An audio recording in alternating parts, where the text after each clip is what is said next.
आप सभी का एक बार फिर गुलिस्तान न्यूज़ में खैर मकदम करते हैं। मैं मोहम्मद इसाक। आप जानते हैं कुछ दिनों पहले मुख्तलिफ स्टूडेंट एसोसिएशंस की जानिब से कंसर्न दिखाया था कि पीएम श्री की नोडल ऑफिसर को लेकर, तो इसके ऊपर जनरली मुख्तलिफ पॉलिटिकल एक्टिविस्ट का भी बयान देखने को मिला, ट्वीट्स देखने को मिला और साथ साथ एलएचडीसी की जानिब से भी यूनियन टेरिटरी लद्दाख के डायरेक्टर स्कूल एजुकेशन से क्लेरिफिकेशन मांगा है सिलेक्शन प्रोसेस को लेकर।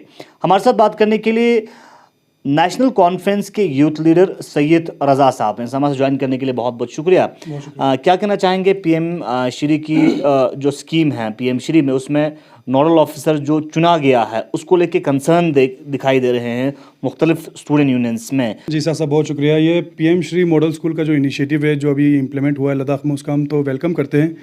लेकिन जिस तरह से इसके नोडल ऑफिसर को रिक्रूट किया गया है, खैर हम इसको रिक्रूटमेंट तो नहीं बोलते, जिस पिक एंड चूज़ किया गया है, उसको हम पुरजोर तरीके से कंडेम करते हैं। सारे स्टूडेंट्स ऑर्गेनाइजेशन इसके ख़िलाफ़ है और सबका एक ही आवाज़ में एक ही क्वेश्चन उठ रहा है कि एक नॉन एलआरसी, एक नॉन रिटन एग्ज़ाम के बिना, without any process, without any due process, without any proper law, किसी एक नॉन एलआरसी और नॉन लद्दाखी को इसमें रिक्रूट करना बहुत ही एक ड्रैकोनियन ऑर्डर है। हम इसका पुरजोर मजम्मत करते हैं, कंडेम करते हैं। और सारे स्टूडेंट्स ऑर्गेनाइजेशन अभी, हालांकि आप जैसे कि देख रहे हैं कि पूरा लद्दाख अनएम्प्लॉयमेंट के पीक पे है, चरम पे है। अपने 3 साल में बड़ी मुश्किल में एसएससी की कुछ पोस्ट निकले हैं जिनका भी रिज़ल्ट डिक्लेयर नहीं हुआ है। उसके बीच में ऐसा किसी ऑर्डर का आना जिसमें एक बिना एलआरसी होल्डर कैंडिडेट को आउटसाइड ऑफ लद्दाखी उसको इतने बड़े पोस्ट के लिए चुनना डीएससी लद्दाख के द्वारा, वो बहुत ही बड़ा मजम्मत करने वाला एक ऑर्डर उन्होंने निकाला है और ये बहुत ही सवालिया निशान खड़ा करता है डीएससी लद्दाख पे।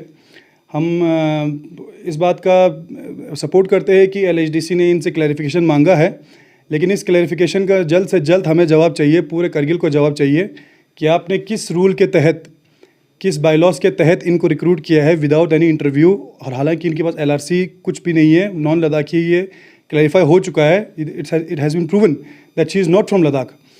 तो उसके बावजूद भी अगर आपने इसको रिक्रूट किया है तो आपने किस वजह पर किया है, किन रूल्स के तहत किया है। और अगर इसका ऐसा कोई रूल है तो वो rule Ladakhi students, unemployment PhD scholars जो सड़कों पर आज बिना किसी इसके घूम रहे हैं, उनके लिए क्यों नहीं आप इस रूल का अप्लाई करते हैं। तो सरल सा एक क्वेश्चन है, एक सिंपल क्वेश्चन है डीएससी लद्दाख से कि आपने इस कैंडिडेट को जो नॉन लद्दाखी है, किसके प्रेशर पर आके आपने इनको रिक्रूट किया है। क्योंकि जहाँ तक हमारी जानकारी है ऐसा कोई रूल नहीं है कि एलआरसी भी अभी मैंडेटरी हो चुका है। ऐसा कोई रूल नहीं है कि आपने बिना एलआरसी मैंडेटरी के, बिना किसी रिक्रूटमेंट प्रोसेस, ड्यू प्रोसेस के आपने इसको सेलेक्ट किया है।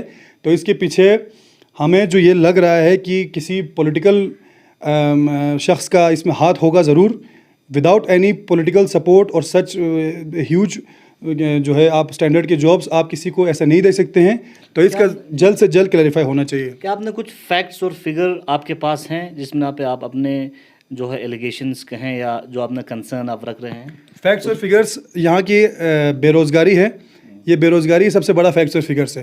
रिक्रूटमेंट को लेके मैं आपको कह रहा हूँ, बिल्कुल इनका पहली बात तो कोई नोटिफिकेशन आया नहीं किसी भी स्टूडेंट्स ऑर्गेनाइजेशन के पोर्टल या इनके खुद के पोर्टल पे कहीं भी कोई नोटिफिकेशन नहीं आया कि हम इस चीज़ के लिए चुन रहे हैं या इनकी ये एलिजिबिलिटी होनी चाहिए, क्राइटेरिया होनी चाहिए, है ना जी।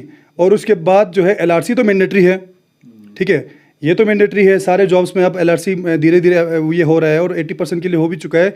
और बाकी जो भी असिस्टेंट प्रोफेसर के इसके लेवल के लिए, उनके लिए भी यहाँ लद्दाख से आवाज़ें जारी है कि लड़ रहे हैं कि ये भी होना चाहिए। तो ना बिना किसी नोटिफिकेशन के, बिना किसी रिटर्न एग्ज़ाम के, इसके या बिना कम से कम क्राइटेरिया तो दिखाएं, डीएससी लद्दाख क्राइटेरिया दिखाए कि किस क्राइटेरिया के तहत आपने इस कैंडिडेट को चुन लिया है और क्या आपको लद्दाख से कोई एलिजिबल कैंडिडेट नहीं मिला इस काम के लिए जो लद्दाखी हो और इस काम को अंजाम दे सके। तो इसका हम जो है पुरजोर मजम्मत करते हैं। पूरे स्टूडेंट ऑर्गेनाइजेशन की तरफ से भी चिट्ठियाँ आ चुकी हैं, सोशल एक्टिविस्ट भी इस पर बोल रहे हैं, क्लैरिफिकेशन भी मांगा गया है हिल काउंसिल की तरफ से। लेकिन डीएससी लद्दाख जल्द से जल्द इसको क्लैरिफाई करना चाहिए। अनएम्प्लॉयमेंट बहुत ज़्यादा है लद्दाख में, बहुत यूथ जो है दिन रात पूरे ऑल ओवर इंडिया घिस के हाथ पढ़ाई कर रहे हैं। इसके बीच में ऐसा किसी ऑर्डर का आना उनके लिए बहुत ही बेइज्जती का एक ऑर्डर है। और पूरे अनएम्प्लॉयड यूथ को जो है डीएससी लद्दाख ने नीचे दिखाया है कि we don't care about your emotions and we don't care about your hard work.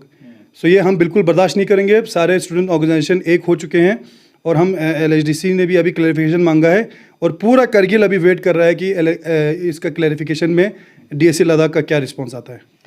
चलिए बहुत बहुत शुक्रिया। हमारे साथ नेशनल कॉन्फ्रेंस के यूथ लीडर सैयद रज़ा मूसवी हमारे साथ बात कर रहे थे, और जिस तरह से पीएम श्री जो स्कीम है उसमें नोडल ऑफिसर चुना गया है, और उस नोडल ऑफिसर के रिक्रूटमेंट को लेके मुख्तलिफ स्टूडेंट एसोसिएशंस की जानिब से कंसर्न देखा गया है। उनका कहना है कि किस तरह से, किस बेसिस पे, किस बुनियाद पर रिक्रूट किया गया है, और इसी के साथ साथ लद्दाख ऑटोनोमस हिल डेवलपमेंट काउंसिल करगिल की जानिब से भी डीएससी लद्दाख के जो डायरेक्टर स्कूल एजुकेशन से इस रिक्रूटमेंट प्रोसेस पे क्लेरिफिकेशन मांगा है।